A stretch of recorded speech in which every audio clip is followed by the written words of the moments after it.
Name the number 2 family of fiberglass cars behind Chevrolet and the Corvette. Well, if you said Reliant, you're right.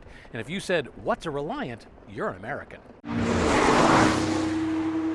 Hi there, Rick DeBrule with what's going to be another short chapter in the automotive evolution. I'm not at the Martin Auto Museum this time. I'm out at Barrett-Jackson where I'm doing a lot of the work to preview some of the cars that will be crossing the block for the broadcast. And this is one car that got my attention. It's called the Reliant. This quirky little three-wheeler was manufactured by the Reliant Motor Company, and the 3 wheels were because technically the Regal was classified as a tricycle under United Kingdom law. Because it weighed under a certain weight limit, all you needed was a motorcycle license.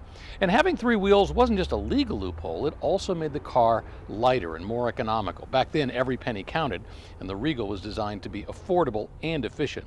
The car was particularly important in post-World War England, where people needed practical, cost-effective transportation solutions. We can't get into the engine compartment on this one. This one has an upgraded 850cc engine. It should have come with, I believe, a 700cc engine inline 4, but I think the original one only produced like 16 horsepower. What it didn't do was handle well with just 3 wheels, and without the anti-roll bar that would come with later Reliants. The Regal was easy to tip over if you took a turn too quickly, but it did help if you had a passenger in because it kind of stabilized and spread out the weight. Up front, well, this Reliant looks like just another car, but when you go down underneath, that's when you can see that one wheel that makes it unique and different. In fact, that is how Reliant made most of its money for an awful long time, building 3-wheeled vehicles. They did build some 4-wheelers as time went along, but this was their bread and butter. In fact, at one point, they were putting out, I think, 10,000 3-wheelers per year. Now, the company itself goes back to 1935. That's when they formed the automobile company, replacing a tricycle company. In essence, they built cars all the way up until 2001.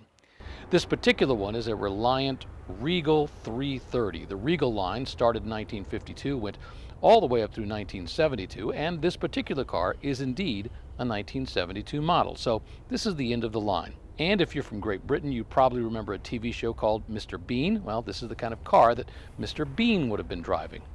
The car has a wheelbase of just 74 inches. That's the distance from the rear wheel all the way to the front wheel. The total length for this car is 135 inches. Now, I mentioned the whole fiberglass thing because it's really important. They started experimenting with fiberglass back in the early 1950s because they wanted a way to make their cars even lighter because they were inexpensive to build. They were very small. Making it out of fiberglass was an easier way to make them lighter and give them a little more performance. Going back under the car to look at that front wheel again, you can see the setup is pretty simple and basic. It's got an arm that trails out, has a wheel mounted on it, a single shock absorber with a spring, and of course you can see the steering unit right here. That's how you're going to do the steering. There is nothing mounted on the other side. This is all it takes to keep that wheel in place and moving you down the road. Unlike fancier cars of its time, the Regal's interior was mostly untrimmed fiberglass. The seats, well, let's just say they were not built for marathon drives, but they did offer the basics in comfort and, well, let's just say utilitarian upholstery. The dashboard, functional and straightforward, really was not designed to win any beauty contest, but the essentials were there, a speedometer, some basic gauges, very minimalistic. I have to say, seeing a Reliant is pretty unusual here in the United States. In fact, I have literally never seen one drive by. I have seen a couple at car shows, but they're pretty rare birds. If you buy one like this at an auction, they're definitely going to be the only one on your block. This car, the Regal, was replaced by a car called the Kitten.